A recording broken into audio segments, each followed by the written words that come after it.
il ne parle plus comme le type, il ne parle plus comment. Il est en train d'écouter Dieu. Amen. Tu es en train de babader, après se tait. Tu n'entends plus sa voix, tu es en train de... Il est ailleurs. Amen. Il est en train d'écouter Dieu. Amen. Il n'aimerait pas des interférences. Amen. Parce que le réseau est établi. Yes. Les gens, s'ils ne sont pas là. Merci Jésus. Le réseau est établi. Amen. Bien aimé, j'aimerais dire à quelqu'un quelque chose. De même, vous voyez des réseaux. Hein? Le réseau téléphonique. Amen. Amen. Amen. Qu'il faut être, n'est-ce pas, dans une zone où il y a une antenne pour pouvoir passer un appel normalement. Amen. Afin qu'il n'y ait pas d'interférence et tout et tout. Et que vous ne soyez pas des hautes tensions et tout. Parce que la haute tension peut représenter, parce que vous savez que les hautes tensions perturbent le réseau, c'est ça, n'est-ce pas? Amen. Alors, la haute tension-ci représente comme ça le tumulte qui est autour de la vie de plusieurs enfants de Dieu. Amen. C'est pourquoi lorsque Dieu t'appelle en tant qu'un prophète apocalypsis, qui peut être un prophète Nébi qui entend la voix de Dieu, ou un prophète voyant, ou José. Amen. Alléluia. Amen. Tu dois savoir que tu dois être loin des interférences. Amen. Alléluia. Amen. Loin des interférences. Les prophètes ne sont pas là où ça s'agite beaucoup, non. Yes. Les prophètes, eux, ils sont dans des endroits où vraiment le réseau est fluide. Amen. Le réseau est fluide. Entendre Dieu.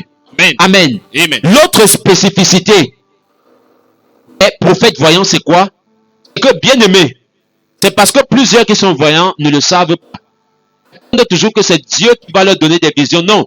Le prophète voyant également pouvoir créer l'atmosphère de vision. C'est-à-dire qu'il reste comme ça et il veut voir.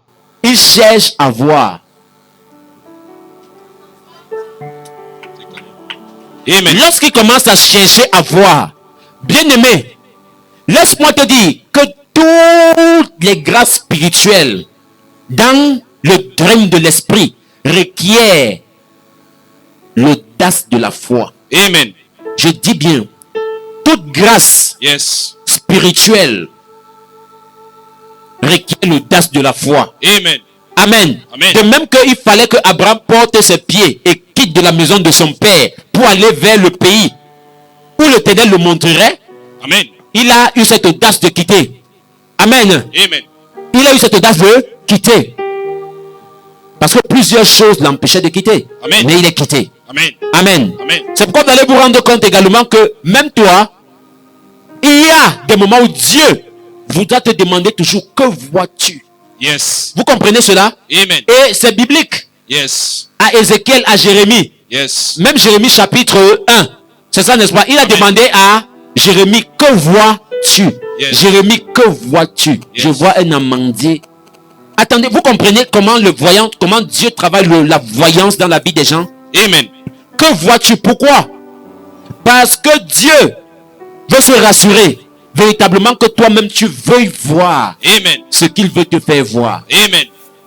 Yes. Merci Jésus. Thank you Holy Ghost. C'est pourquoi vous allez vous rendre compte que le christianisme peut être, n'est-ce pas, d'autres personnes qui ne connaissent pas les principes du christianisme vont voir d'autres qui appliquent simplement les principes du christianisme comme étant des sorciers, Amen. comme étant des gens que vraiment ils sont des magiciens. Amen. Non, et la magie, la sorcellerie sont trop petites. Yes. Amen. Amen. La science de Dieu est au-dessus de la science des hommes. Amen. Amen. Amen. Donc en cette génération, Dieu a envie de susciter des hommes et des femmes capables de voir Amen. et d'entendre pour avertir le peuple, Yes. pour avertir les générations, Yes. pour avertir la famille, Amen. pour avertir tous ceux qui vivent dans l'iniquité. Amen. Alléluia. Amen. Nous continuons et nous finissons avec cela. Regardez ceci. Dans l'église des temps de la fin également. Regardez. La Bible dit que parce que tu dis je suis riche, je me suis enrichi. Amen. Vous comprendrez ici que l'une des caractéristiques majeures que nous avons aujourd'hui, contrairement à ceux de l'époque, ou même de nos parents, lorsque même l'église arrivait au Cameroun, lorsque l'évangile arrivait au Cameroun, vous allez vous rendre compte qu'ils n'avaient pas la prospérité Amen. financière. Amen. Les pasteurs marchaient à pied. Une Amen. chaussure pouvait faire une chaussure 1 an. Amen. 1 an avec une chaussure, la chaussure est usée, il vient avec à l'église. Amen. Une chemise. Amen. Il disait que le Seigneur Jésus venait bientôt. Donc eux, les choses non. Tu vois, le Seigneur Jésus revient bientôt. Donc ils ne se préoccupaient vraiment pas tel que la Bible le dit. Ils ne s'occupaient pas vraiment de leur... Non! Ils étaient... Bien qu'ils avaient trop compris ce genre. Hein, Amen. que vraiment, eux là, vraiment, il faut avoir rien. D'autres même ont pris leur canapé à la maison à les vendre. Du coup, ils vendent. Que le Seigneur revient bientôt. Alléluia. Amen. Mais ils ne savaient pas une chose. C'est que tu peux agir. Tu peux faire un acte après une prédication comme cela. On te dit, vis dans le dépouillement.